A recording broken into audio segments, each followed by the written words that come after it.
Please मुझे पैसे दे दो। मैं तुम्हारे पैसे जल्दी ही लौटा दूंगी। मेरे पापा अस्पताल में हैं। अगर उनका इलाज ना हुआ तो वो मर जाएंगे।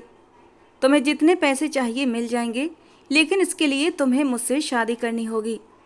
आज 30 साल का घमंडी जोहान अपने दुश्मन की बेटी को शादी का ऑफर कर रहा था। 20 साल के उरूज ने उन पेपर्स पर साइन कर दिए और अगले ही पल जोहान खान उसे कमरे में ले गया।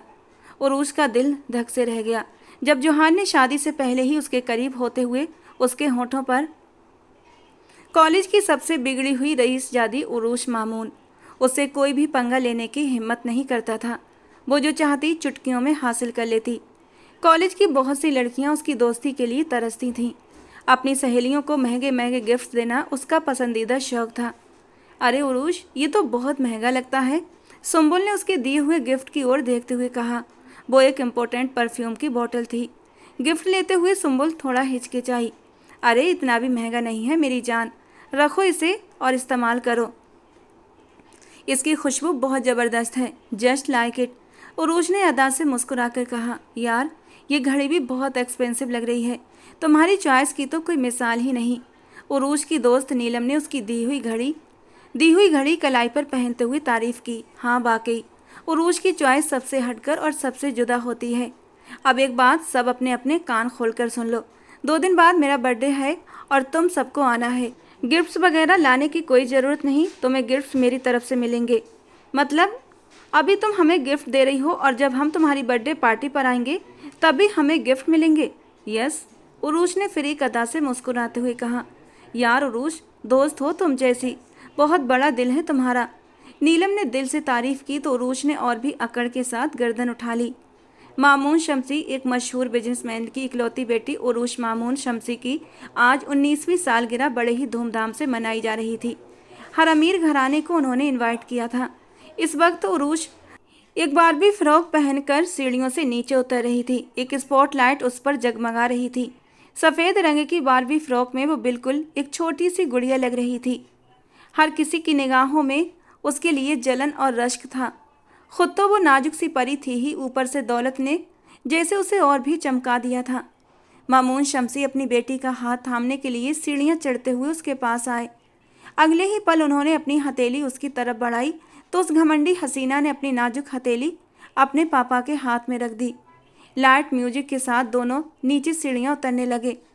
चारों तरफ तालियों की गूंज थी। कैमरामैन उसकी खूबसूरती को अलग अलग पोज में कैद कर रहे थे। तालियों के शोर में उरूज मामून शम्सी ने बारबी डॉल वाला केक काटा।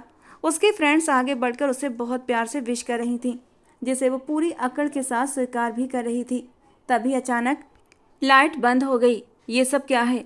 नसीर, असबद, अकरम, ये लाइट क्यों चली गई?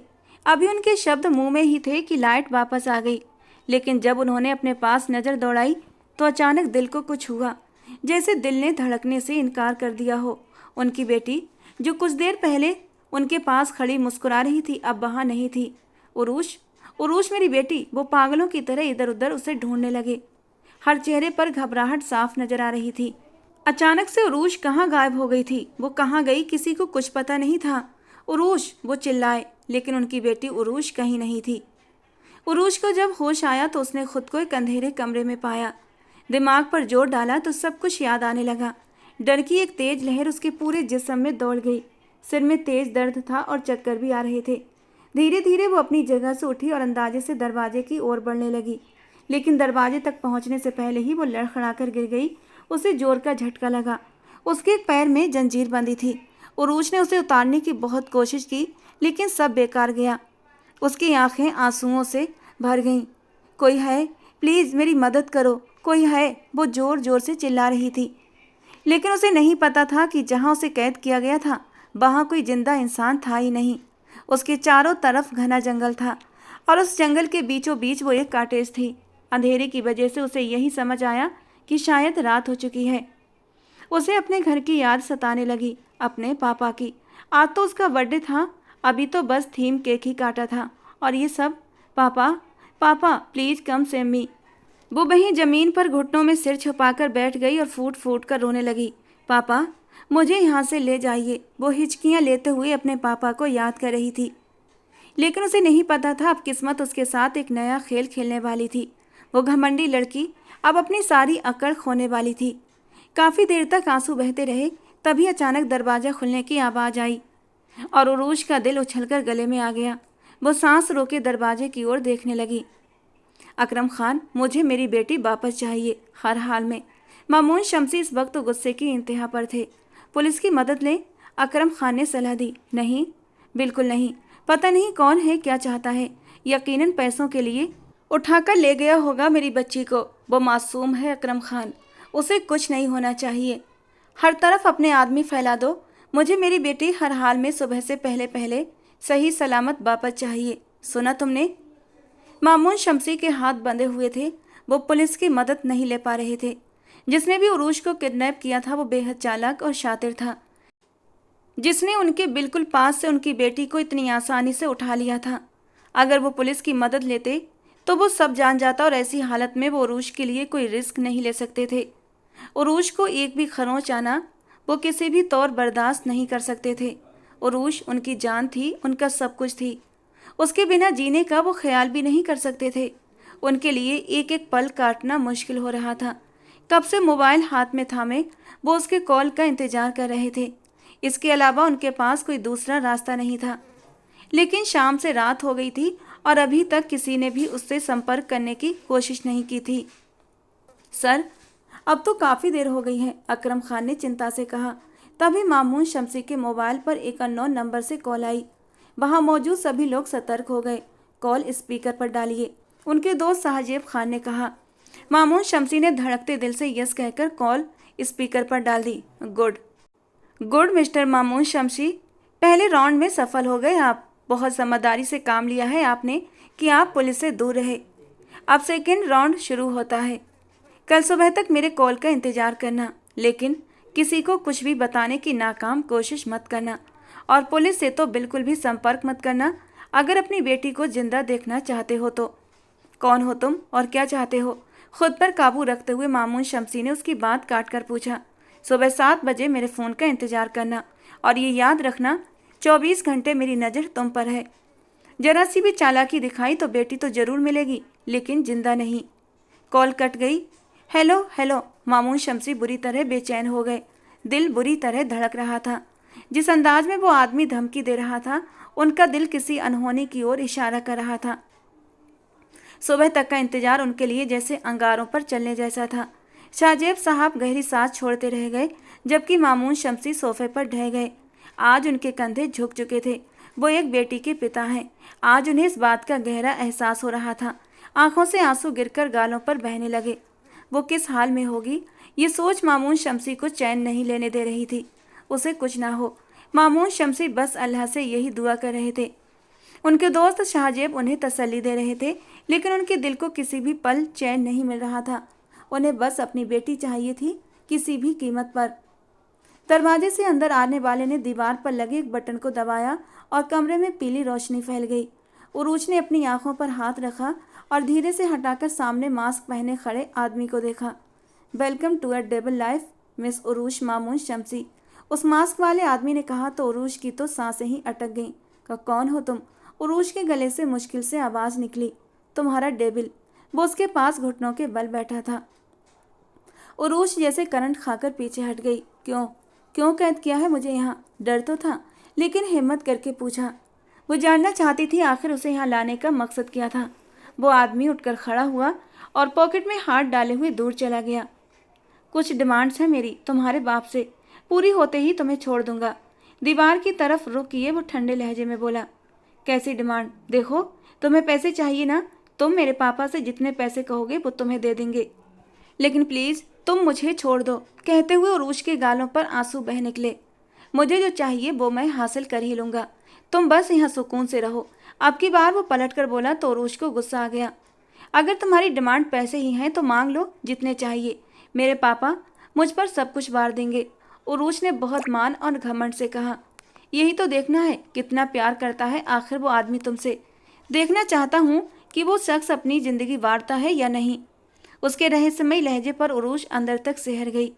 मेरे पापा मुझे बहुत प्यार करते हैं, मेरे लिए कुछ भी कर सकते हैं, लेकिन तुम्हारी बात का मतलब क्या है? क्या तुम उन्हें मारना चाहते हो? उरूज को यकीन आया। मैं क्या चाहता हूँ और क्या नहीं, तुम अपने छोटे से दिमाग को ज़्यादा मत थकाओ। चुपचाप खाना खाओ और सो जाओ। नहीं खाना मुझे खाना, समझे तुम? ले जाओ यहाँ से ये खाना। मुझे यहाँ से जाना है अपने घर। अगर तुमने मुझे नहीं जाने दिया तो मैं यहाँ से भाग जाऊंगी, सुना तुमने? उरूस चिल्लाई थी। Very funny. भाग जाना, मुझे क्या फ़र्क पड़ता है। वो जेब में हाथ डाले उसका मजाक उड़ाता हुआ हंसा था। लेकिन तुम जानती भी हो तुम कहाँ हो। अब की बार वो उसकी तरफ बढ़ते हुए ठंडे लहजे में बोला और उरूस सन्न रह गई। बस उसे देखती रही। शहर से बहुत दूर एक घना जंगल, और उस घने जंगलों में जंगली जानवरों का होना एक आम बात है। और उस जंगल के बीचों बीच एक कॉटेज, जहाँ इस वक्त तुम हो। तुम शोर मचाओ, चीखो चिल्लाओ, कोई सुनने वाला नहीं। हाँ, भाग जाओ और जंगल के जानवरों का खाना बन जाओ। मेरा न सही किसी जंगली जानवर का भला जरूर हो जाएगा। आखिर में अपनी बात कहकर वो उसे अच्छा खासा डरा चुका था। एक पल के लिए रुककर उसने सामने खड़ी लड़की के डरे हुए चेहरे को देखा था, जो अभी कुछ देर पहले बड़ी बहादुर बन रही थी, लेकिन जानवरों का नाम सुनते ही उसका चेहरा डर के मारे सफ़ेद पड़ा था। अब उसके होठों पर एक हल्की सी तंजिया मुस्कान आई थी और वो वहाँ से निकलने लगा। रुको, प्लीज़ मुझे यहाँ से जाने दो। नामुमकिन। ये ख्याल अपने दिमाग से निकाल दो कि जब तक मैं अपना मकसद हासिल नहीं कर लेता तुम मेरी कैद से छूट सकती हो। ये कहकर उसने अपने कदम दोबारा से दरवाजे की ओर बढ़ाए थे और उरूश का दिल बुरी तरह धड़क उठा था उसे जाते हुए देखकर। सुनो, मुझे अंधेरे से डर लगता है, प्लीज़ अंधेरा मत करना। उरूश रोते हुए अपनी कमजोरी उसे बता गई थी। एक पल को वो रुका, अपनी गहरी काली आंखों से उस मासूम के रोते चेहरे को देखा। उसका दिल उसकी ओर खींचने लगा, लेकिन अगले ही पल दिल को सख्त करते हुए जोर से दरवाज़ा बंद करके बाहर निकल गया। लेकिन लाइट बंद नहीं की। इतना एहसान वो उरूश पर कर गया था। उरूश वहीं एक कोने में बिस्तर के पास जमीन पर बैठ गई और आंसू बहाने लगी। हिचकियों से रोते हुए उसे अपने पापा याद आ रहे थे। सुबह 7 बजे के करीब उसका नंबर दोबारा कॉल आया था। उसने मामून शमसी से 500 करोड़ की डिमांड की थी। 500 करोड़ मतलब उनकी पूरी जायदाद, उनका बिजनेस, उनका घर, सब कुछ। मामून शमसी गहरी सोच में चले गए। उन्होंने फौरन अपनी जायदाद का अंदाजा लगाया, जो लगभग उतनी ही बनती थी। मामून शमसी ने अपना सिर सोफे की बैक से टिका लिया। इसका मतलब यही था, वो शातिर पहले से ही सब कुछ पता कर चुका था। मामून साहब ने उससे वक्त मांगा। इतनी सारी जायदाद और बिजनेस वगैरह सब कुछ बेचना आसान न था, और वो अपनी बेटी की खातिर सब कुछ करने को तैयार हो गए थे। उन्हें बस अपनी उरूश वापस चाहिए थी। सुबह का उजाला फैला तो दरवाज़ा खुला। वो मास्क वाला आदमी अंदर दाखिल हुआ। उसके हाथ में अब नाश्ते की ट्रे थी, लेकिन नज़र टेबल पर गई। रात का खाना टेबल पर वैसे ही रखा था। उसने खाने को हाथ भी नहीं लगाया था, और उरूश जमीन पर घुटनों के गिर्द हाथ लपेटे बैठी थी। उस आदमी को सख्त गुस्सा आया और वो उसकी ओर बढ़ा। तुम्हारा दिमाग काम करता है या नहीं? खाना क्यों नहीं खाया? मैं तुम्हें पागल दिखाई देता हूँ क्या, जो तुम्हारे लिए खाना लाकर तुम्हारे आगे सर्व करता हूँ और तुम उसे हाथ भी नहीं लगाती? उसने उरूश को बाजू से पकड़कर झंझोड़ा, लेकिन अगले ही पल बुरी तरह ठिठका। उरूश को बहुत तेज बुखार था। वो परेशान हो गया। उसकी आंखें भी बंद थीं। डैम, इसे क्या हुआ? हेलो, सुनो उरूश, आंखें खोलो। उसने उसका गाल थपथपाया। उरूश मुश्किल से आंखें खोलती हुई उस मास्क वाले को अपने करीब झुका देखकर एकदम डरकर पीछे हटी थी। नहीं, मुझे मत छूना। शायद वो कोई सपना देख रही थी और उसी के असर में थी। उरूश को उठता देखकर उस आदमी के चेहरे पर एक सुकून सा लहराया था। वो गहरा सांस छोड़ता हुआ उठा। अगर तुम चाहती हो कि तुम महफूज रहो और मैं तुम्हें कुछ ना कहूँ, तो जैसा कहता हूँ वैसा करो, वरना। उस शख्स ने उरूज के डर का फ़ायदा उठाया। मैं वैसा ही करूँगी जैसा तुम कहोगे, लेकिन मुझसे दूर रहो। वो रोते हुए पीछे हटी। शायद वो रात भर रोती रही थी, क्योंकि उसकी बड़ी बड़ी आंखें रोने की वजह से गुलाबी हो रही थीं, और बुखार की तेजी की वजह से दूधिया सफ़ेद चेहरा भी गुलाबी हो रहा था। एक पल के लिए वो इंसान उसके चेहरे से नजरें चुरा गया, लेकिन वो हमदर्दी में आकर अपने मकसद से पीछे नहीं हट सकता था। इसीलिए अपने दिल को फिर से कठोर बना लिया। ठीक है, ये नाश्ता करो और मैं मेडिसिन देता हूँ, वो खाओ। कुछ भी नहीं कहूँगा, वादा। उरूज ने जोर से हाँ में सर हिलाया और आगे बढ़ते हुए नाश्ते की ट्रे ले ली और ब्रेड का टुकड़ा तोड़ा। न जाने उस शख्स को क्या हुआ कि बिना पलक झपकाए वो उरूज को देखता चला गया। उस लड़की में उसे अजीब सा खिंचाव महसूस हुआ और एकदम से उसकी धड़कन तेज हो गई। उरूज ने अपनी पलकों को उठाकर उसे देखा कि उसी पल उस मास्क वाले ने रुख मोड़ लिया। मैंने खा लिया, बच्चों की तरह कहती वो उस शख्स के दिल को बेईमान कर रही थी। मैं मेडिसिन लेकर आता हूँ। वो दरवाज़ा बंद करता हुआ बाहर निकल गया। उरूज ने गाल पर आए आंसू पोंछे। कुछ ही देर में वो वापस आ गया। बुखार की टैबलेट उसे पकड़ाता हुआ पानी का गिलास भी उसकी ओर बढ़ा दिया। उरूज ने उसे हैरत से देखा। उस मास्क के पीछे छिपे चेहरे को पहचानने की कोशिश करने लगी, लेकिन उसके होठों और गहरी काली आंखों के सिवा कुछ नजर न आया। ऊपर बिस्तर पर जाओ, उसने हुक्म दिया। वो खामोशी से उठकर बिस्तर पर चली गई। उसे भी बिस्तर की ज़रूरत महसूस हो रही थी। बहुत ज़्यादा थकावट और तेज बुखार ने उसके होश उड़ा दिए थे। एक बात समझ नहीं आ रही, तुम मुझे उठाकर लाए हो और मेरा ख्याल भी रख रहे हो, आखिर ऐसा क्यों? तुम्हारे पेशे वाले लोग तो बहुत निर्दयी और बुरे होते हैं, लेटते हुए धीरे से उस शख्स से पूछा। क्योंकि तुम सोने की चिड़िया हो। तुम्हारे होते हुए ही तुम्हारे बाप से अपनी सारी डिमांड्स पूरी करवाऊंगा।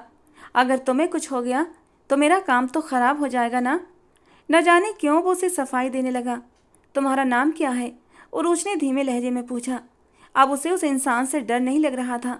वो जानती थी वो उसे नुकसान नहीं पहुंचाएगा। उसका मकसद कुछ और था। डेविल।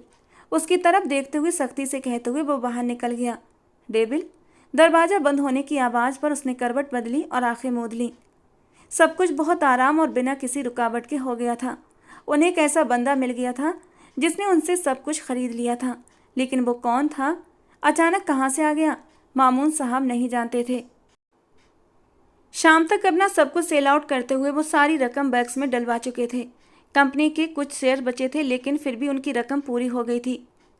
वो अब उस आदमी के फ़ोन का इंतजार कर रहे थे।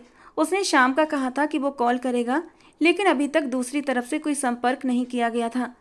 मामून साहब परेशानी और बेचैनी के आलम में चक्कर लगा रहे थे और बुरी तरह बेचैन होते हुए बस एक ही दुआ कर रहे थे, ऐ खुदा मेरी बच्ची को कुछ ना हो। कैसी हो? नाश्ता देने के बाद वो अब आया था। उरूज उसके लाए हुए ट्राउज़र और टी शर्ट पहने हुए थी और बिस्तर में ही दुबकी हुई थी। इतनी छूट की थी डेविल ने कि उसके हाथ नहीं बांधे थे, क्योंकि कल ही वो यहाँ से भागने की कोशिश में खुद को चोट पहुंचा चुकी थी। उसके कंधे पर सख्त चोट आई थी और अब उस चोट का दर्द सहना उरूज के लिए मुश्किल हो रहा था। वो तो बहुत नाजुक सी थी। एक कांटा भी चुभ जाता तो घर के सारे नौकरों की जान हलक में आ जाती थी। पूरे घर को सर पर उठा लेती थी। कैद करके पूछते हो कैद होकर कैसी हूँ? उरूज ने तंज किया। डेविल ने अपना रुख बदला। उसके हाथ में फर्स्ट एड बॉक्स था। तुम्हारे जख्म की ड्रेसिंग करनी है। डेविल आगे बढ़ा। वहीं रुक जाओ। खबरदार जो मेरे करीब भी आए। तुमने वादा किया था मुझसे कि अगर मैं तुम्हारी सारी बातें मानूंगी तो तुम मेरे करीब भी नहीं आओगे। मुझे बता दो, मैं खुद कर लूँगी। उरूज के माथे पर बल पड़े। अगर तुम चुपचाप मेरी बात मान लोगी तो इसमें तुम्हारा ही फ़ायदा है। डेविल ने अब उसे बातों में उलझाया। फ़ायदा? तुम मुझे कैद करके मुझे फ़ायदा दोगे? मुझे जो ये इतनी ज़्यादा चोट आई है ना, तुम्हारी वजह से आई है। न तुम मुझे कैद करते, ना मैं यहाँ से भागने की कोशिश करती, और ना मुझे ये चोट लगती जिसमें कि मुझे बहुत ज़्यादा दर्द हो रहा है, और ये सब कुछ तुम्हारी वजह से हुआ है। माथे पर बल डाले वो उसे घूरते हुए बोली। अपने पापा से बात करना चाहती हो? डेविल ने बार ही बड़ा सख्त किया था कि उरूज का दिल जोरों से धड़का। क्या तुम वाकई मेरी बात? उरूज की पलकों में नमी उतर आई। अगर मेरी बात मानी तो सोच सकता हूँ इस बारे में, लेकिन तुम तो नहीं मानोगी तो छोड़ो। डेविल वापस जाने के लिए मुड़ा। न नहीं, रुको, मैं तैयार हूँ। उरूज ने फौरन हामी भरी। डेविल के चेहरे पर एक मुस्कान उभरी, लेकिन उरूज देख न सकी क्योंकि वो मास्क में था। वो आगे बढ़ा और उसकी शर्ट को कंधे से नीचे सरकाया। जख्म पर नज़र जमाए वो उसकी ड्रेसिंग चेंज कर रहा था, जबकि उरूज ने आंखें मीची हुई थीं। दर्द जो कुछ कम हो चुका था फिर से ताज़ा हो गया। आंखों में जब्त के बावजूद आंसू आ गए, जबकि डेविल अपना काम जल्दी ही ख़त्म करता पीछे हटने लगा। उरूज ने दूसरे हाथ से शर्ट ऊपर की। ये ठीक कब होगा? रुंधे लहजे में पूछा। हो जाएगा ठीक। डेविल को उसके आंसू न जाने क्यों बुरे लगने लगे थे। तुम्हारा नाम क्या है? उरूज के अचानक सवाल पर वो जो जा रहा था रुका, लेकिन पलटा न था। डेविल। असली नाम पूछा है, उरूज ने जोर देकर कहा। मुझे सब डेविल के नाम से ही जानते हैं, तुम भी यही याद रखो। डेविल ने सख्ती से कहा तो वो मुंह बिसूर कर चुप हो गई। सर, कोरियर आया है। मामून शमसी जो कब से उस आदमी के फ़ोन का इंतजार कर रहे थे, कोरियर देखते ही ठिठके। किसने मंगवाया है? मामून शमसी ने उसकी तरफ सवालिया नज़रों से देखा और फिर उस पैकेट को खोला। उसमें से कुछ तस्वीरें निकलीं। मामून शमसी उन तस्वीरों को देखते ही सकते में आ गए। हर तस्वीर में उनकी बेटी थी, हाँ, उनकी इकलौती बेटी, जो कि बंधी हुई थी और आंसू लगातार बह रहे थे। आंखें फरियाद कर रही थीं कि मुझे यहाँ से ले जाएं। दो खामोश आंसू बहकर मामून शमसी के उन तस्वीरों पर गिरे थे। वो अपने दिल को सख्त किए उन तस्वीरों को देख रहे थे कि तभी फ़ोन की बेल बजी। मामून शमसी ने कॉल रिसीव की। कैसी लगी बेटी की तस्वीरें? तुमने जैसा कहा था मैंने वैसा कर दिया है। अब मेरी बेटी मुझे वापस कर दो। उनकी तड़प पर सामने वाला खुश हुआ। मिल जाएगी, मिल जाएगी। आज तस्वीरें मिली हैं, कल बेटी भी मिल जाएगी। याद रखना, जितनी ये बात राज रहेगी तुम्हारी बेटी उतनी ही सेफ रहेगी। मेरी अगली कॉल का इंतजार करो। साथ ही फ़ोन बंद हो गया। मामून शमसी बेबसी से सोफे पर ढहसे गए। सब कुछ देने को तैयार थे वो, लेकिन वो आदमी चाहता क्या था वो समझ नहीं पा रहे थे। अब तो खोल दो मेरे हाथ।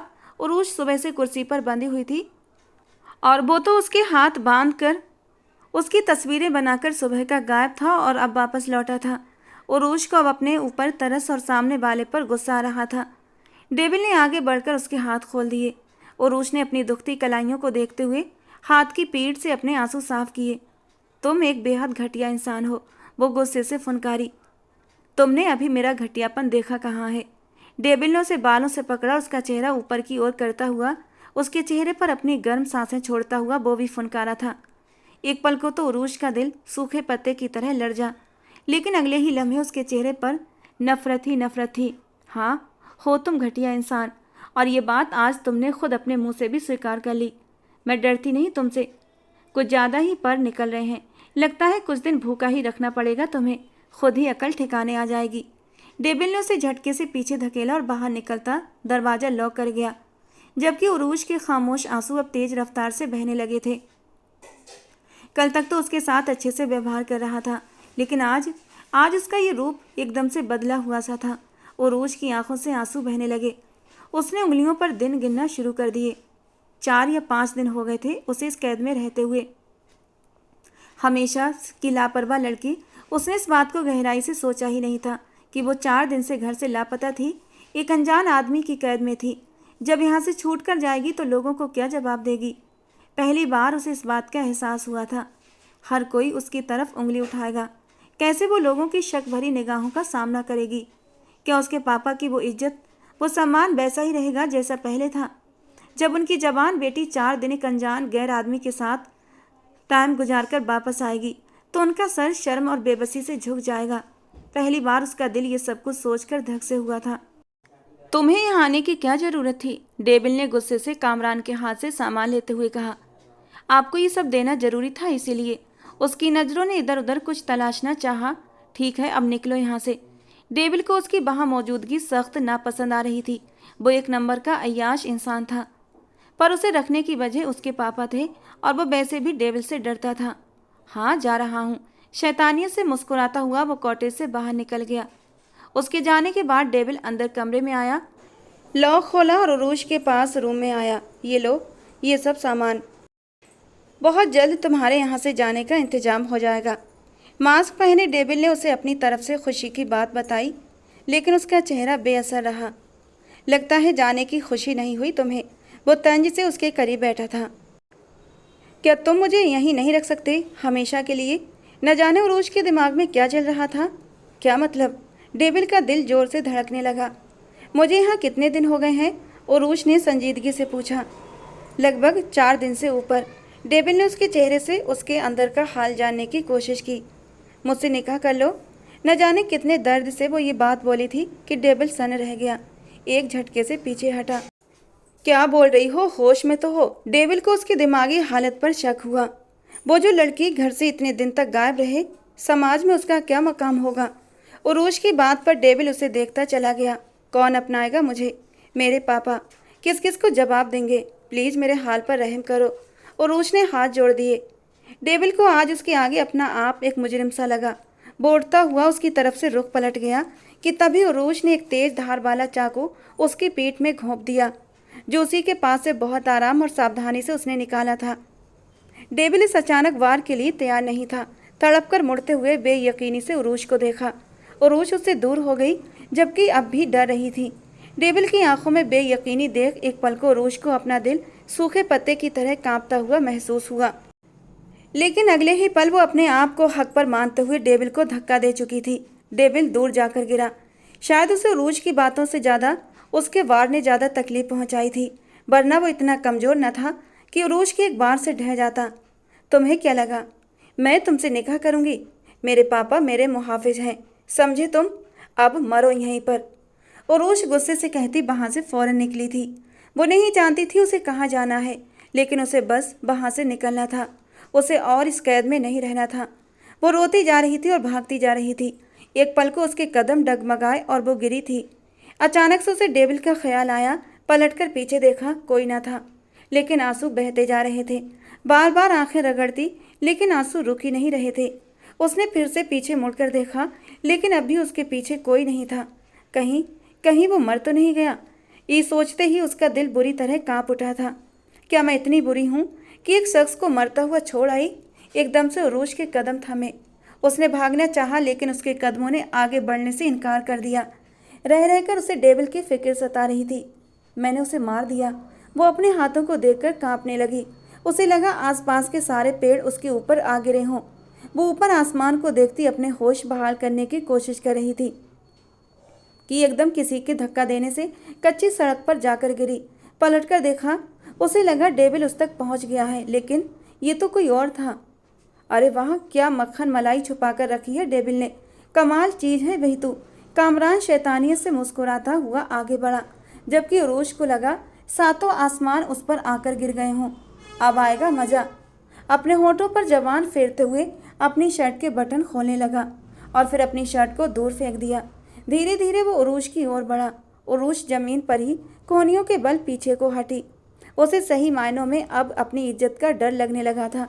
इतने दिन तक वो डेविल की कैद में रही थी, लेकिन एक दिन भी उसने उरूज के साथ कुछ भी गलत करने की कोशिश नहीं की थी। छूना तो दूर की बात, उसकी नज़रों में भी उसके लिए इज्जत और सम्मान होता था। और अब ये दरिंदा, वो उस पर झुका।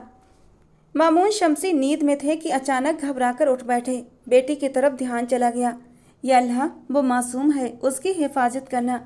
गुनहगार तो मैं हूँ। जो सज़ा देनी है मुझे दे देना, उसे कुछ ना हो। वो दरिंदा जैसे ही उस पर झुका, उरूज ने मुट्ठी भरकर मिट्टी उसकी आंखों में डाल दी। वो इस अचानक आफत पर बौखला गया। आंखें रगड़ता हुआ वो पीछे हटा। उरूज ने इसी बात का फ़ायदा उठाया और उसे धक्का देती हुई वहाँ से उठकर वापस उसी रास्ते की ओर भागी जहाँ से आई थी। वो शख्स भी उसके पीछे लपका। उरूज ने पीछे मुड़कर देखा, वो उसी के पीछे आ रहा था। या अल्लाह, मदद! उसने दिल से आसमान की तरफ देखते अपने रब को पुकारा कि तभी वो सामने किसी से टकराई। सामने वाले ने उसे एक हाथ से थामा। उरूज ने सिर उठाकर देखा तो सामने मास्क पहने डेविल मौजूद था। उसकी आंखों में खून उतरा हुआ था। एक पल को तो उरूज भी डरकर कदम पीछे ले गई। वो आदमी इस तक पहुंच चुका था। उससे पहले कि वो उरूज को छूता, उसने डेविल को देख लिया था और सख्त डर गया। घबराहट के मारे उससे बोला न गया। वो जानता था अब डेविल उसे नहीं छोड़ेगा। अपना दिमाग लड़ाने लगा। किसी न किसी तरह उसे डेविल को अपने हक में करना था। वो डेविल के एक हाथ की मार था। ये जानते हुए कि डेविल जख्मी है, वो फिर भी उससे डर रहा था। देखो डेविल, इस लड़की को मुझे दे दो। इसने तुम पर वार किया है, तुम्हें मारने की कोशिश की है। उसे अब दोनों मिलकर बताएंगे कि वार करना कैसा होता है। आज इसे बता देंगे कि हम क्या चीज़ है। दोनों भाई भाई मिलकर। कामरान ने उसे एक आंख मारी थी। उरूज ने दहलकर दोनों की ओर देखा। उसे यकीन न आया कि डेविल कुछ इस तरह का करेगा, लेकिन जो वो डेविल के साथ कर चुकी थी, कुछ भी दूर नहीं था कि वो उसकी बात मान लेता। उरूज की आंखें भीगने लगी। डेविल बिना पलकें झपकाए बस कामरान को देखे जा रहा था।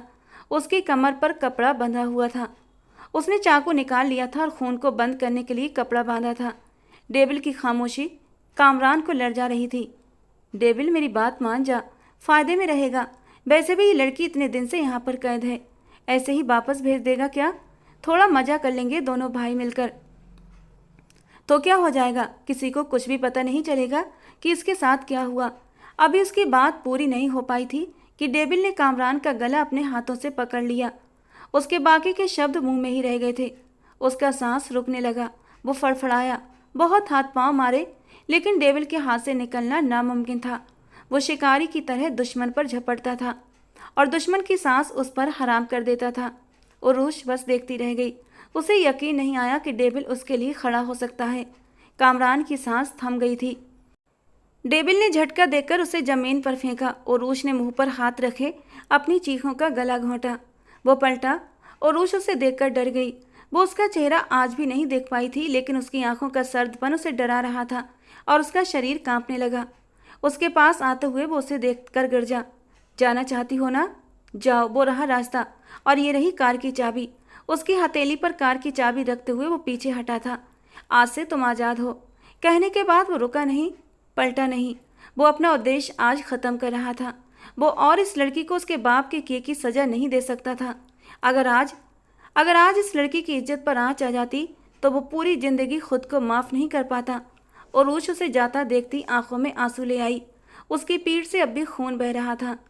क्या वो सिर्फ मुझे बचाने आया था? मुझे सज़ा दिए बिना, साथ ले जाए बिना कैसे छोड़ गया वो मुझे? क्या वो सच में मुझे आज़ाद कर गया? चाबी ली उरूश ने सोचते हुए उसकी कार को देखा और कार की ओर बढ़ी। साथ में हिचकियों से रोए भी जा रही थी। उसे समझ नहीं आ रहा था क्यों वो रो रही है। आज उसे आज़ादी मिल गई है तो क्यों वो खुश नहीं? उसके चलने में तेजी आ गई। वो भागती हुई कार तक पहुंची, अपने आंसू पोंछे और कार स्टार्ट कर दी। कार के स्टार्ट होने की आवाज़ डेविल ने आसानी से सुनी थी और उसके कदम एक पल को रुके। लेकिन जब खुद आज़ादी दे आया था तो फिर उम्मीद कैसी, मांग कैसी? सिर झटकता वो वापस कॉटेज में आया। गहरा सांस बाहर करता वो सोफे पर बैठा, टेक लगाने लगा कि कमर पर दर्द की एक गहरी टीस उठी। जाने वो दर्द का जख्म था या फिर दिल का। धीरे से आगे बढ़ता वो दर्द सहता हुआ आगे को झुका कि खट की आवाज़ पर चौंका। सामने ही वो आंखों में आंसू लिए खड़ी थी। डेविल को सुखद हैरानी हुई, लेकिन वो उसे इग्नोर कर गया, जैसे देखा ही ना हो। और वो घमंडी लड़की अपने मासूम दिल के हाथों मजबूर होकर उसकी मदद के लिए आई थी। वो घमंडी जरूर थी, लेकिन किसी को भी तकलीफ में नहीं देख सकती थी। और इस आदमी की तकलीफ का कारण तो वो खुद थी। कैसे उसे तकलीफ में छोड़ देती, जबकि जख्मी हालत में इस आदमी ने उसकी इज्जत बचाई थी। डेविल ने आगे होते हुए अपनी शर्ट उतारकर एक तरफ रखी, जबकि मास्क अब भी पहना हुआ था। उसकी कमर पर बंधे कपड़े से खून अब भी बाहर टपक रहा था। डेविल ने कपड़ा खोला, गहरा कट था। एक पल को दूर खड़ी उरूश भी कांप गई।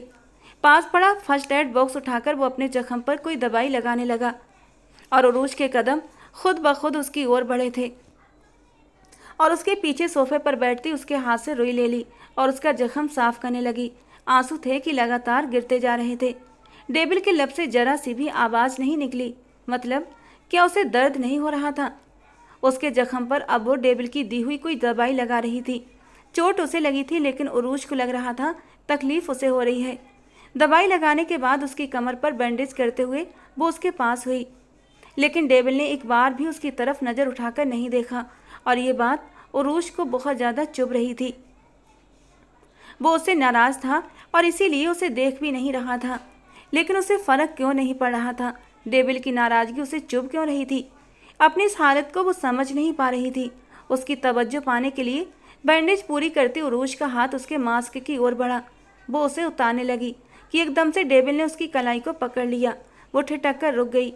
दोनों की नज़रें पल भर को मिली। दोनों का दिल एक ही धड़कन पर धड़क रहा था। खुद पर काबू पाते हुए डेविल उठा और कबर्ड से दूसरी शर्ट निकालकर मुश्किल से पहनने की कोशिश करने लगा। दवाई लगाने से अब उसका वो हिस्सा सुन्न हो गया था और उसे हाथ हिलाने में बहुत ज़्यादा मुश्किल भी हो रही थी।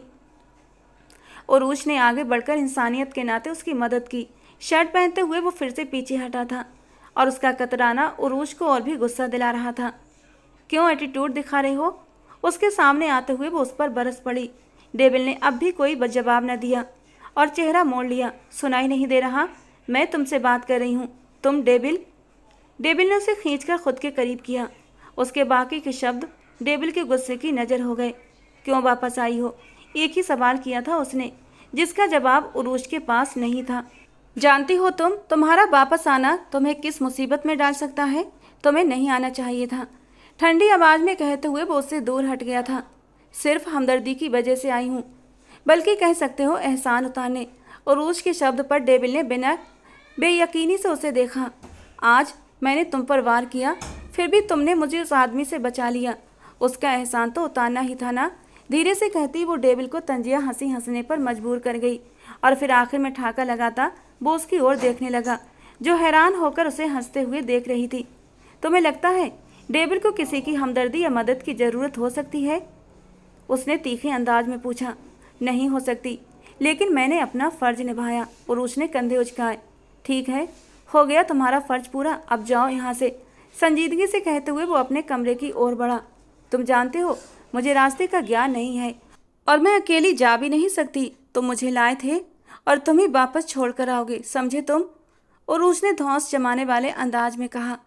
अगर ऐसा करना होता तुम यहाँ से भागती नहीं, जबकि मैंने तुमसे कहा भी था कि अब तुम्हें आज़ाद कर दूंगा, लेकिन इसके बावजूद तुमने मुझ पर वार किया। डेविल सख्त गुस्से में भरा पड़ा था। और अब तुम चाहती हो कि तुम्हें मैं वापस छोड़ कर आऊँ?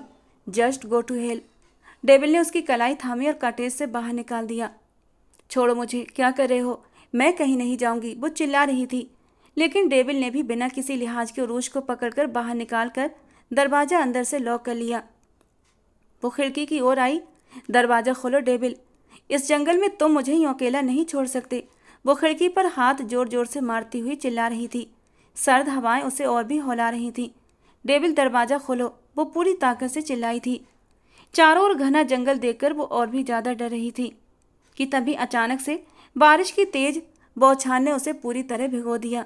वो बारिश से बचने के लिए कांपती हुई कॉटेज की शेड के नीचे पनाह लेने पर मजबूर हो गई। अपने आसपास हाथों को लपेटे वो तेजी से बरसती बारिश को देखती अपने आंसू भी बहा रही थी, जो बारिश के साथ मिलकर बेमोल होते जा रहे थे।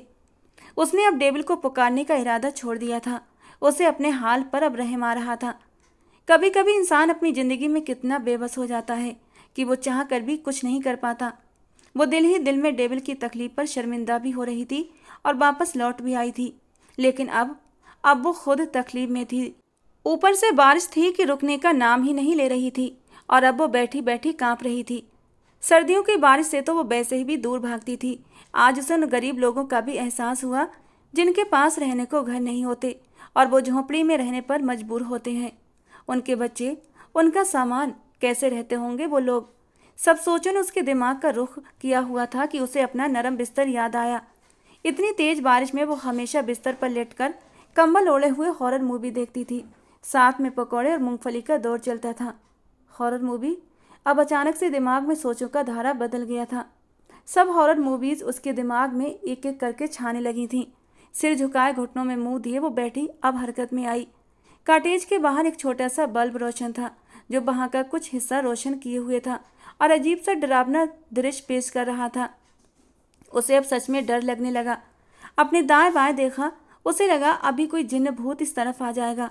हिम्मत करती हुई वो उठी और मरे हुए कदमों से लरसते हुए शरीर के साथ बारिश में भीगती एक बार फिर दरवाजे पर जाकर खड़ी हुई। डेविल! उसकी आवाज़ में भी डर था। अब वो बाकायदा रोने लगी थी।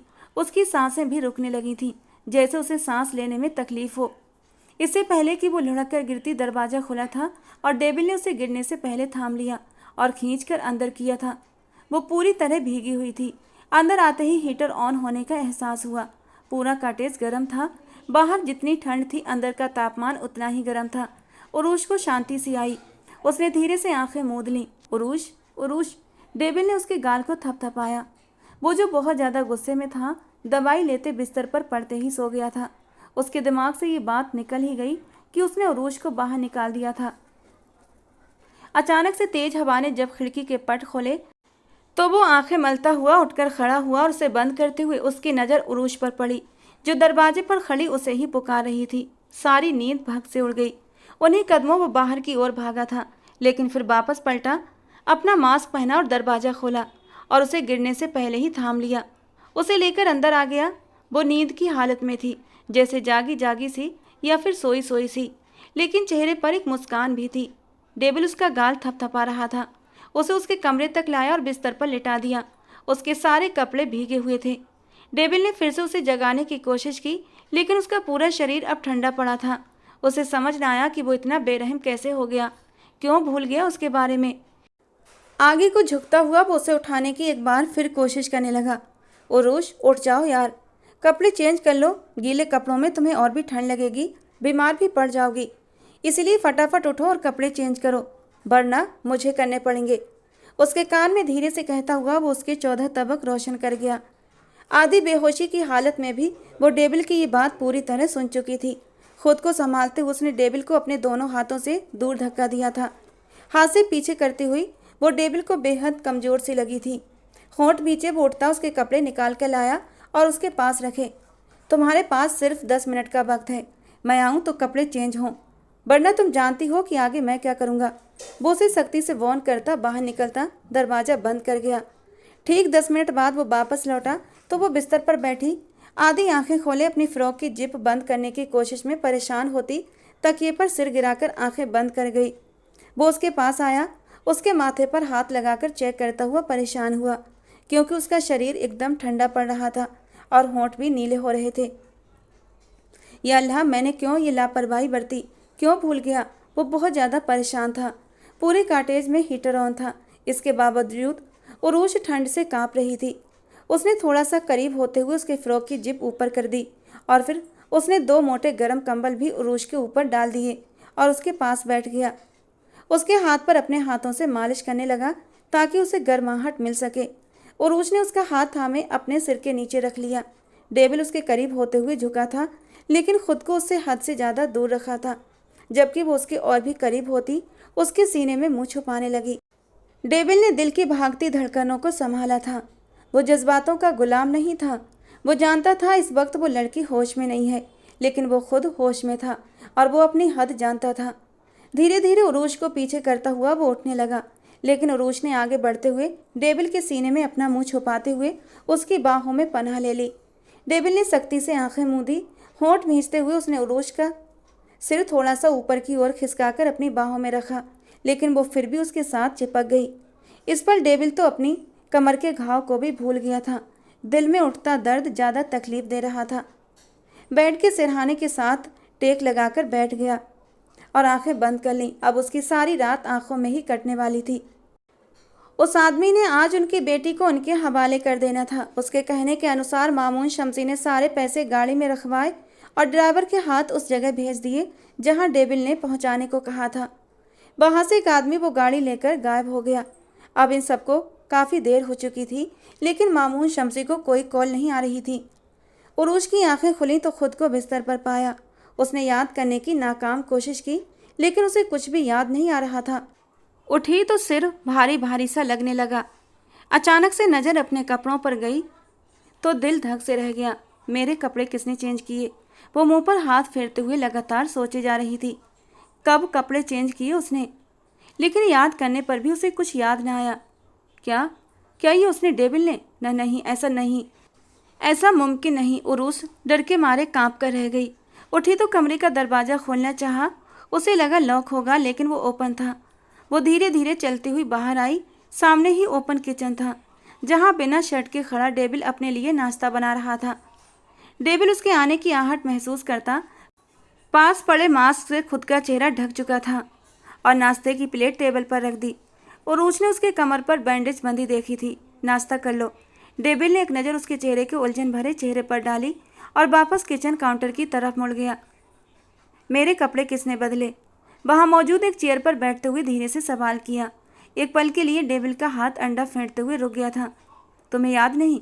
वापस हाथ चलाते हुए संजीदगी से पूछा। याद होता तो तुमसे पूछती। अपनी उलझन से घबराई वो उस पर चढ़ दौड़ी। तुमने खुद चेंज किए थे। बिना किसी खास भाव के अंडा फ्राई पैन में डालते हुए कहा। तुम सच कह रहे हो? हैरानी से पूछा। नहीं, झूठ बोल रहा हूँ, कहते हुए अंडा प्लेट में डाला और उसकी ओर बढ़ा दिया। मतलब? वो जो नाश्ता करने का सोच रही थी, एकदम से उसका हाथ रुक गया। मतलब? डेविल उसके करीब आया। बिना शर्ट के वो उसके बहुत करीब खड़ा था। उसकी बॉडी देखते हुए वो शर्म से अपनी नज़रें झुका गई। मतलब ये कि रात को हम एक साथ एक कमरे में एक बिस्तर पर थे और तुमने मेरा हाथ नहीं छोड़ा, एक पल के लिए भी। गंभीर स्वर में कहता वो उरूज का दिल बुरी तरह धड़काने लगा। और फिर आगे मुश्किल से उसके गले से डरते डरते निकला। और फिर सुबह हो गई, कहते हुए चेयर घसीटकर उसके सामने बैठकर वो नाश्ता करने लगा। और कपड़े? उरूज की सुई अभी तक वहीं अटकी हुई थी। वो तुमने खुद ही चेंज किए थे। बारिश में भीग जो गई थी। बिना उसकी ओर देखे कहता हुआ वो अपना नाश्ता करने लगा। उरूज ने गहरी सांस बाहर निकाली और नाश्ता करने लगी। तैयार रहो, आज तुम्हें तुम्हारे पापा के पास जाना है। आज 1 हफ्ते बाद तुम अपने पापा से मिलोगी। तुम्हारी आज़ादी का दिन है। उसकी बात पर उरूज सन रह गई, क्या वो बाकी उसे अब आज़ाद कर देगा या फिर से? वो बाहर निकला था। बात सुनो। उरुश उसके पीछे भागी। वो रुक गया था लेकिन पलटा नहीं था। क्या बाकी सच में तुम मुझे आज़ाद कर दोगे? वो हैरानी की स्थिति में पूछ रही थी। डेविल ने एक नज़र उसके चेहरे की ओर देखा। हाँ, उसके लबों से निकला एक शब्द उरुश को हवाओं में उड़ा गया। वो जा चुका था, जबकि उरुश आज बहुत खुश थी। आज वो 1 हफ्ते बाद अपने पापा से वापस मिलने वाली थी और उसकी खुशी का कोई ठिकाना नहीं था। वो उरुश को आंखों पर पट्टी बांधे हुए किसी जगह पर लेकर आया था। आज से हम लोग अलग हो गए। कुछ ही देर में तुम्हारा बाप आएगा तुम्हें लेने। एक बेंच पर बिठाते हुए वो वहाँ से खुद गायब हो गया। उरुश की आंखों पर अब भी पट्टी बंधी थी, जबकि हाथ रस्सियों से। वो धड़कते हुए दिल से अपने बाप के आने का इंतजार कर रही थी। क्या वाकई वो उसे छोड़ गया था? कुछ ही देर बाद उरुश को अपने बाप की आवाज़ सुनाई दी। उन्होंने उसे अपने सीने से लगा लिया। एक ठंडक का एहसास उनके अंदर जागा था। उरुश बाप से मिलकर रो पड़ी। उसे यकीन नहीं हो रहा था कि वो अपने बाप से फिर कभी मिल भी पाएगी। उसे ये सब एक चमत्कार लग रहा था। उरुश को वो वापस घर ले आए थे। उरुश ने रोते हुए उन्हें सब कुछ बताया, किस तरह वो वहाँ से भागी और फिर पकड़ी गई, जख्मी हुई। पापा, सब बातें एक तरफ, लेकिन उसने मुझे कोई नुकसान नहीं पहुँचाया। उरुश, उससे मेरी जायदाद चाहिए थी, ये घर, ये दौलत, ये बिजनेस, सब कुछ चाहिए था। मामून साहब ने गहरी सांस भरते हुए कहा। क्या मतलब पापा? आपने उसे सब दे दिया? बेटा, मेरा कुल अस्तित्व तुम हो, बस तुम मेरे पास। वो अपनी बात भी पूरी नहीं कर पाए थे कि तभी अचानक से उनके दिल में तेज दर्द सा उठा। उन्होंने अपना दायां हाथ बाएं तरफ रखकर गहरी सांसें भरी थीं। पापा, पापा क्या हुआ आपको? प्लीज़ पापा, क्या हो रहा है आपको? उरुश रोने लगी। मामून शमसी के सब नौकर जा चुके थे। अब कोई भी उनकी हवेली में नहीं था, सिवाय 1-2 नौकर ऐसे थे जो आज भी उनका साथ देना चाहते थे और इसीलिए हवेली छोड़कर नहीं गए थे। वो पुराने और वफादार नौकर थे। हर हाल में अपने मालिक की सेवा करना अपना फर्ज समझते थे। उन्हीं की मदद से वो अपने पापा को अस्पताल लेकर आई थी। ये फॉर्म भरें और काउंटर पर फीस सबमिट कर दें। उरुश ने उसे फॉर्म लेते हुए भरा और काउंटर की ओर आई। उसे तो कुछ भी समझ नहीं आ रहा था। ऐसी स्थिति से पहले कभी नहीं गुजरी थी। मामून साहब को आईसीयू में ले जाया गया। उन्हें हार्ट अटैक आया था। डॉक्टर उनका इलाज कर रहे थे और सर्जरी की बात कर रहे थे। उरुश के हाथ पैर ठंडे होने लगे। मैम, आप 2 लाख सबमिट करा दें। 2 लाख? वो परेशान सी हो गई। उसने अपने पापा के दोस्त शाहजेब साहब को संपर्क किया, लेकिन नौकर ने बताया वो आउट ऑफ कंट्री थे। बेटा, कुछ भी नहीं है साहब जी के पास, सब कुछ दे दिया आपको बचाने की खातिर, एक बहुत पुराना नौकर उरुश के पास आते हुए बोला। और ये सब सुनकर उसकी आंखों से आंसू टपकने लगे थे। मैं कहाँ से लाऊं 2 लाख? मेरे पापा को कुछ हो गया तो मैं कैसे जीऊँगी? वो चेहरा छिपाए फूट फूट कर रो दी। मेरी फ्रेंड्स, वो मेरे काम आएंगी। वो बहुत महंगे महंगे गिफ्ट देती रही हूँ मैं उन्हें, आज वो मेरे काम जरूर आएंगी। घर से अपना मोबाइल मंगवाया और अपनी सब दोस्तों को बारी बारी कॉल की, लेकिन किसी ने भी उसकी मदद नहीं की। सच कहते हैं लोग, जब तक जेब में पैसे हों तो सब साथ देते हैं, वरना बिना पैसे के तो इंसान की कोई वैल्यू नहीं। वो सिर झुकाए वहीं पास बैठ गई। काश मेरे बस में कुछ होता तो मैं खुद को गिरवी रखकर आज अपने बाप की सांसें खरीद लेती। बेटा, एक काम हो सकता है, जिस शख्स को आपके पापा ने सब कुछ बेच दिया है वो आपकी मदद कर सके। और उसने पूछा, वो कहाँ मिलेगा मुझे? नौकर खैरदीन ने उसे एक रास्ता दिखाया था, आपके ऑफिस में ही, क्योंकि अब सारे बिजनेस पर उसी का कब्जा है। खैरदीन बाबा ने उसे बताया तो उरुश ने कहा, दीनू बाबा, आप यहीं पापा के पास रुकें, मैं पैसे लेकर आती हूँ। वो उसी गाड़ी में जो अभी तक उनके पास थी अपने ऑफिस पहुँची। वो नहीं जानती थी अब उसका क्या है और क्या नहीं, सब कुछ पराया लग रहा था। ऑफिस में प्रवेश करते ही बिना रोक टोक के उसे अंदर आने दिया गया, जैसे वहाँ मौजूद व्यक्ति जानता हो कि वो आएगी। दरवाज़ा खोलते हुए वो अंदर गई तो एक व्यक्ति सूट बूट में मुंह फेर कर पॉकेट में हाथ डाले खड़ा था। उरुश ने घबराते हुए कहा, मुझे जोहान खान से मिलना है। वो पलटा। एक पल के लिए उरुश का दिल धक से रह गया। चेहरा अजनबी था, लेकिन आंखें तो वही थीं जो उसने पहले भी देखी थीं। कुछ कह रही थी आप? मेरे पापा अस्पताल में हैं, मुझे पैसों की ज़रूरत है। मेरे पापा ने सब कुछ आपको बेच दिया है। उरुश ने आंखों में आंसू भरकर कहा, और जोहान खान के चेहरे पर मुस्कान फैल गई। मैं आपकी मदद करूंगा मिस उरुश मामून शमसी, लेकिन उसके बदले मुझे क्या मिलेगा? वो अपनी बाहों को सीने पर बांधकर पूछ रहा था। प्लीज़ मुझे पैसे दे दें, मैं आपके पैसे जल्दी ही वापस कर दूंगी। अभी मेरे पापा अस्पताल में हैं, अगर उनका इलाज नहीं हुआ तो वो। आंसुओं ने उसकी आवाज़ को रोक दिया। मनचाहे पैसे तुमको मिल जाएंगे, लेकिन इसके लिए तुम्हें मेरी एक बात माननी होगी। वो खूबसूरत हैंडसम सा लड़का उसके पास आया, उसके गाल पर बहते आंसुओं को देखता हुआ बोला, क्या करना होगा मुझे? उरूश आज पहली बार खुद को बेबस महसूस कर रही थी। तुमको मेरे साथ निकाह करना होगा। जोहान ने पल भर में अपना इरादा बदलते हुए उसे निकाह की पेशकश की। निकाह? उरूश का दिल धक से रह गया। हाँ निकाह, जोहान ने कहा। अगर तुम रजामंद हो तो ये ब्लैंक चेक है, अपनी मर्जी से रकम भर लो। वो टेबल पर चेक रखते हुए बोला। आज जोहान खान अपने दुश्मन की बेटी को शादी की पेशकश कर रहा था। उरूश ने अपने आंसू पोंछे और 1 मिनट के अंदर वो चेक उठाकर उस पर 2 लाख लिखकर जोहान को दे दिया। जोहान ने हैरानी से उसे देखा। तुम ज़्यादा अमाउंट भी लिख सकती थी। नहीं, डॉक्टर ने 2 लाख कहा था, वो रोते हुए बोली। अगर बाद में ज़्यादा मांग लिया तो? जोहान की बात पर उरूश ने 1 जीरो और बढ़ा दिया। अब वो 20 लाख बन गए थे। और अगर ये भी कम पड़ गए तो? जोहान की बात पर उसने 1 और जीरो बढ़ा दिया। अब बहुत हैं, प्लीज़ दे दें। वो अपनी हथेली आगे बढ़ा गई।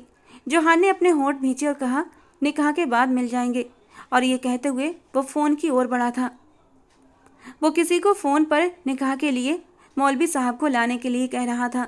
सब कुछ जैसे पलक झपकते हो गया था और अगले ही पल उसने उरूश को अपने निकाह में ले लिया।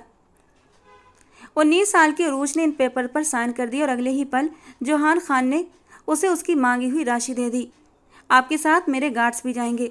वो पैसे लेकर ऑफिस से बाहर निकलने लगी, लेकिन जोहान की बात पर वो रुक गई। आज उसने अपने बाप के लिए अपना आप कुर्बान कर दिया था। अस्पताल आते ही उसने 2 लाख काउंटर पर जमा करवाए और एक बेंच पर बैठ गई। आज वो एक कैद से रिहा पाकर एक और कैद में कैद होने जा रही थी। डॉक्टर ने उसके बाप को अब खतरे से बाहर होने की सूचना दे दी थी, तो वो अल्लाह का शुक्र अदा करती गई। मैम, आपको अब चलना होगा। अचानक अपने पीछे किसी की आवाज़ सुनकर वो चौंकी। वो आज मामून साहब को डिस्चार्ज करवाकर घर ले जा रही थी। गाड़ी में बैठने से पहले ही किसी ने उसे पुकारा। कौन है आप? कहाँ लेकर जाना चाहते हैं मेरी बेटी को? मामून साहब फिर से डर से कांपने लगे। कहीं नहीं पापा, मैं उनकी कंपनी में काम करती हूँ ना, तो इतने दिन से गई नहीं। बॉस ने बुलाया है, आप घर चलें, मैं आती हूँ। सर, आप भी साथ चलें, आपको भी बुलाया गया है। इस शख्स की अगली बात पर उरूश का दिल धक से रह गया और कुछ ही देर बाद वो खान मेंशन में थे, खान अफरोज के सामने। खान अफरोज को देखते ही मामून को बहुत कुछ याद आ गया। तुम जिंदा हो? अपनी आवाज़ मामून साहब को बड़ी मुश्किल से सुनाई दी। तुमने तो मुझे मार कर सब हड़प लिया था ना, आज देखो तुमसे सब कुछ वापस छीन लिया और साथ में तुम्हारी बेटी भी। अफरोज खान की बात पर उरूश घबराई। मेरी बेटी? हाँ, तुम्हारी बेटी। जोहान खान? अफरोज खान ने अपने बेटे को आवाज़ दी, जो अगले ही पल सीढ़ियों से उतरते हुए नीचे आया था। उरूश ने अपने बाप के हाथ को मजबूती से थाम लिया। ये मेरा बेटा है, तुम्हारी बेटी का शौहर। उरूश? मामून साहब ने हैरान होकर अपनी बेटी की ओर देखा। पापा, वो 2 लाख लिए थे आपके इलाज के लिए, तो इन्होंने निकाह का कहा और मैं? उरूश का सिर झुका। इन पेपर्स को ध्यान से पढ़ें, इनमें 2 लाख नहीं 2 करोड़ लिखे हैं। नहीं, ये झूठ है, उरूश चिल्लाई। लेकिन सामने कॉन्ट्रैक्ट के पेपर्स को देखती उरूश का दिमाग बुरी तरह घूमा था। तुमने मुझे ट्रैप किया। उरूश की आंखों में आंसू थे। जोहान को उसकी आंखों में आंसू आज भी बुरे लग रहे थे। मैं अपनी बेटी को तुम लोगों के हवाले कभी नहीं करूँगा। मामून साहब ने उरूश को अपने पीछे छुपाने की कोशिश की। ठीक है, आप अगर बेटी ले जाना चाहते हैं तो फिर 2 करोड़ दे जाइए और अपनी बेटी ले जाइए। जोहान की बात पर अचानक उरूश ने उसका गिरेबान थाम लिया। उसके गार्ड्स ने उस पर बंदूकें तान दी। मामून साहब बुरी तरह घबराए। जोहान ने हाथ उठाकर सभी गार्ड्स को बंदूकें नीचे करने का इशारा किया। मैं आपके साथ यहाँ नहीं रुकूंगी, समझे आप? आपने मुझे चीट किया। मैं नहीं मानती हमारे बीच के निकाह को। सुना आपने? उरूश बिफरे अंदाज में बोली। अफरोज खान, मैं तुम्हारा गुनहगार हूँ। जो चाहे तो मुझे सज़ा दे दो, लेकिन मेरी बेटी को इस सबसे दूर रखो। तुम्हारी बेटी? अफरोज खान ने आगे बढ़ते हुए मामून को धक्का दिया। ये तुम्हारी बेटी है? शर्म नहीं आती? अब भी झूठ बोलते हो। अफरोज खान की बात पर मामून ने तड़प कर उरूश को देखा, जबकि उरूश अफरोज खान को नफरत से देख रही थी। वो आगे बढ़कर कोई बदतमीजी करती कि जोहान ने उसकी कमर में हाथ रखे और उसे अपनी सख्त गिरफ्त में ले लिया। वो खुद को छुड़ाती रही, लेकिन जोहान की पकड़ से खुद को छुड़ा न पाई। अफरोज प्लीज़। मामून शमसी ने हाथ जोड़े। तुम एक छोटे से एम्प्लॉय थे मेरे ऑफिस में। हमारा सारा परिवार तुम्हारी वजह से सड़क पर आ गया था, लेकिन हम ये नहीं जानते थे कि तुम इतनी बड़ी साजिश खेलोगे। एक दिन तुम बेनकाब हो जाओगे। बरसों पहले तुमने पैसों की खातिर हमारी नूर को अगवा किया था और पैसे लेने के बावजूद तुमने उसे मार डाला और खुद गायब हो गए। तुमसे बदला लेने के लिए हमने तुम्हारी बेटी को अगवा किया, तुम्हारा सब कुछ छीन लिया, लेकिन हम नहीं जानते थे जिसे उठाया है वो हमारी ही बेटी है, हमारे ही परिवार की बेटी है। ये हमारी बेटी है, मेरे छोटे भाई बुरहान खान की बेटी नूर बुरहान। अफरोज खान के शब्दों पर उरूज के नसों में एक ठंडी लहर दौड़ी। जोहान ने एक नज़र उसे देखा। तुमने जो खेल खेला हमने उसी में तुम्हें मात दी। नूर बुरहान तुम्हारे बाबा वो हैं। अफरोज खान ने एक आदमी की ओर इशारा किया जिनकी आंखों में ढेरों आंसू थे। उरूज ने बेबसी से सभी को देखा। खुद को जोहान की हल्की गिरफ्त से छुड़ाते हुए वो मामून के पास जाकर खड़ी हुई। पापा, पापा प्लीज़ बताइए ये सब झूठ है ना? मेरे पापा आप हैं ना? वो गहरे सांस भरते हुए पूछ रही थी। और मामून शमसी ने अपना सिर झुका लिया और फिर धीरे से अपना सिर उठाया। यही सच है उरूज, मैं तुम्हारा पापा नहीं, लेकिन बहुत मोहब्बत करता हूँ तुमसे। बेटा हो सके तो मुझे माफ़। मामून शमसी उसके आगे हाथ जोड़ गए। उरूज झटका खाती पीछे हटी। उसके दिल को जैसे कुछ होने लगा। सामने खड़ा शख्स उसका बाप नहीं, जिसके साथ वो इतना वक्त रही वो उसका बाप नहीं। नहीं। उरूज चकराकर जमीन पर गिरने लगी कि जोहान ने फौरन आगे बढ़कर उसे अपनी बाहों में समेट लिया। उरूज को होश आया तो उसके पास सलमा बेगम जोहान की माँ मौजूद थीं, जबकि उसकी अपनी माँ की तो मौत हो चुकी थी। बेटा कैसी तबीयत है अब? मेरे पापा कहाँ हैं? वो उड़ते हुए पागलपन के अंदाज में चिल्लाई। बेटा मैं यहीं हूँ। अचानक से दरवाजे से मामून साहब अंदर आते हुए बोले तो उरूज उनके सीने से जा लगी। वो आंखों से आंसू बहने से रोक नहीं पाए। उनके हर अंदाज से आज शर्मिंदगी झलक रही थी। अपने किए पर वो बहुत शर्मिंदा थे। पैसे के लालच ने उन्हें अंधा कर दिया था। बेटा तुम्हारे असली पापा ये हैं, मैंने तो सिर्फ तुम्हें पाला है। मामून साहब ने उरूज के आंसू पोंछे। नहीं, मुझे बस आप चाहिए। मैं नहीं मानती किसी बात को। वो मामून का हाथ नहीं छोड़ रही थी। मामून, तुमने जो कुछ किया उसके लिए तुम्हें माफ़ करने का तो जी नहीं चाहता, लेकिन अपनी बेटी के लिए जो अब हमारी बहू भी है उसकी खातिर तुम्हें माफ़ करते हैं। अफरोज खान के कहने पर मामून ने उन्हें धन्यवाद भरे अंदाज में देखा। अगर आज मामून शमसी अमीर होते तो शायद ही उन्हें अपनी गलती का एहसास होता, लेकिन जब हाथ से सब कुछ चला गया तब उन्हें एहसास हुआ। वक्त के साथ साथ ही सही, लेकिन सब संभल गए। यूँ तो उरूज जोहान के निकाह में थी, लेकिन सबकी मौजूदगी में एक बार फिर से निकाह हुआ था। अपने पापा मामून साहब की ख्वाहिश पर उसने जोहान से निकाह कर लिया, लेकिन वो अपनी किडनैपिंग का कोई भी पल भूल नहीं पाई थी। वो काले मास्क वाला उसे पल पल याद आ रहा था। वो उसे याद नहीं करना चाहती थी, लेकिन वो उसकी यादों से जाना नहीं चाहता था। सुहाग की सेज पर बैठी वो जोहान का इंतजार कर रही थी, जिसने अंदर आते ही लाइट ऑफ कर दी और हल्की पीली रोशनी में वो मास्क पहने उसके करीब आया। उरूज एक पल को सहमकर पीछे हटी। कौन कौन? दूर हटो, करीब मत आना। वो पागलों की तरह रोते हुए चिल्ला रही थी। जोहान ने फौरन उसे अपनी बाहों में कैद कर लिया। वो और भी पैनिक हो गई तो जोहान ने लाइट ऑन कर दी। रिलैक्स उरूज, मैं हूँ तुम्हारा डेविल। वो मास्क हटाता हुआ घबरा कर बोला। उरूज दुल्हन के रूप में आज जोहान खान के दिल में बिजली सी गिरा रही थी। यानी डेविल ही जोहान खान था। दिल अनजाने तौर पर धड़क उठा था। जोहान खान उर्फ डेविल, मैं तुमसे बिल्कुल नहीं डरती, समझे तुम? उरूज ने गुस्से से अपना आप उससे छुड़ाया। जोहान उसके तेवर देखते हुए रह गया। और माफ़ भी नहीं करूँगी, उंगली उठाकर मुड़कर वॉर्न किया। माफ़ नहीं करोगी तो सुहागरात कैसे मनाएंगे? उसे बैग से अपने मजबूत घेरे में लेते हुए वो उसके दिल की दुनिया हिला गया। छोड़ो मुझे, छूना भी मत। जब माफ़ नहीं किया तो कोई सुहागरात नहीं। वो रूठे हुए अंदाज में गुस्से से बोली। चलो, माफ़ी सुहागरात के बाद दे देना। वो उसका रुख अपनी ओर करता, उसके माथे पर होंठ रखता हुआ उस पर जादू कर गया। आपने मुझे किडनैप किया, पूरे 5 दिन वहाँ गंदी जगह पर रखा। अब वो उससे शिकवा कर रही थी। सॉरी। वो एक हाथ से उसकी कमर पर पकड़ मजबूत करते हुए दूसरे हाथ से अपना कान पकड़ गया। मुझे जंजीर से भी बांधा था, उसके लिए भी सॉरी। वो फिर से बोला। मुझे बारिश में खड़ा किया था, एक बार फिर सॉरी। कुछ पल के ठहराव के बाद उसने झुका सिर उठाया। मैं भी सॉरी करती हूँ आपको। वो मैंने मारा था। अपनी की गई ज्यादती भी उरूज को याद आ गई थी। तुम्हें हक है, जान भी ले सकती हो। जोहान की बात पर उसने बेइच्छा सिर उठाकर उसे देखा और उसके चेहरा ऊपर उठाते ही जोहान ने उसके होंठों पर झुकते हुए एक छोटी सी गुस्ताखी कर दी।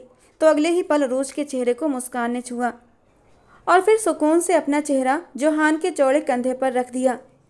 और जोहान ने भी उस मासूम और नाजुक सी लड़की को अपनी बाहों में समेट लिया था। अगले ही पल वो उसके कानों में सरगोशी कर रहा था। तो फिर इजाज़त है? किस बात की? उरूज हैरान हुई थी। सुहागरात मनाने की। वो धीरे से उसके कानों को अपने लबों से छूते हुए बोला था और उसकी बात सुनते ही उरूज शर्माकर उसके सीने में दुबक गई थी, जबकि जोहान हंसते हुए उसे अपनी बाहों में उठा चुका था और उसे लाकर बिस्तर पर बिठा दिया। दोनों के चेहरों पर सच्ची खुशी चमक रही थी, क्योंकि जोहान ने उस लड़की को पा लिया था जिससे वो पहले ही नज़र में मोहब्बत कर बैठा था। और उरूज भी तो जाने अनजाने उसे अपना दिल दे बैठी थी और आज हमेशा के लिए उसकी ज़िंदगी में वो शामिल भी हो चुका था। दोनों की जिंदगियां खुशियों से महकने वाली थीं, क्योंकि दोनों ने ही अपना पहला प्यार पा लिया था। तो दोस्तों, आज की हमारी कहानी आपको कैसी लगी कमेंट बॉक्स में ज़रूर बताना। पसंद आई हो तो प्लीज़ लाइक करना। रोज़ एक नई और रोमांटिक कहानी सुनने के लिए हमारे चैनल को सब्सक्राइब जरूर करना। मिलते हैं दोस्तों अगली किसी नई और रोमांटिक कहानी के साथ।